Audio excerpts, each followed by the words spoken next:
বিসমিল্লাহির রহমানির রহিম। আসসালামু আলাইকুম প্রিয় দর্শক বন্ধুরা, আশা করি সকলে ভালো আছেন। ইউটিউব দেখে অনুপ্রাণিত হয়ে আমরা অনেকে হাঁস খামার, গরু খামার অথবা মুরগির খামার করছি। প্রবাসী ভাইরা ইউটিউবে বিভিন্ন লাভের কথা শুনেও খামার করছে, যেখানে বোঝানো হয় বাড়ি, গাড়ি, জমি কেনার কথা। লাস্ট পর্যায়ে এসব কথা শুনে আমরা খামার করে ফেলছি।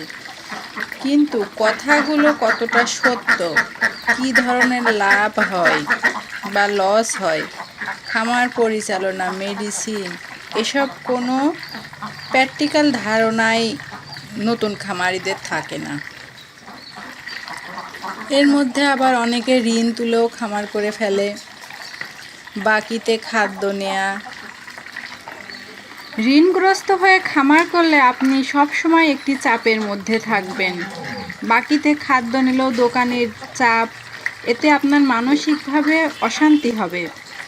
ধরেন আপনার হাঁসের ডিম সাধারণত আসে 4.5 মাস, 5 মাস, 5.5 মাসে।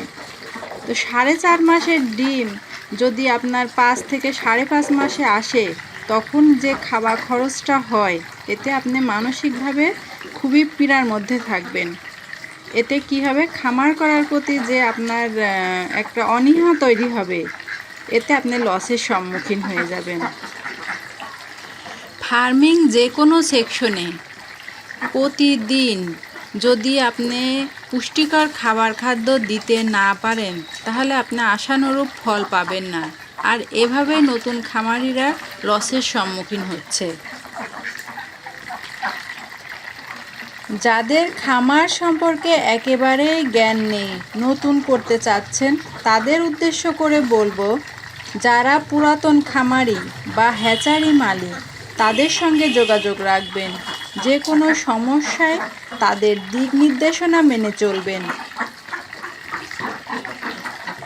খামারে লসের প্রধান 3টা কারণ হলো প্র্যাকটিক্যাল ধারণা না থাকা, কোন সময় কোন দানাদার খাদ্য দিতে হবে, কোন অসুখ হলো আর কোন মেডিসিন দিব।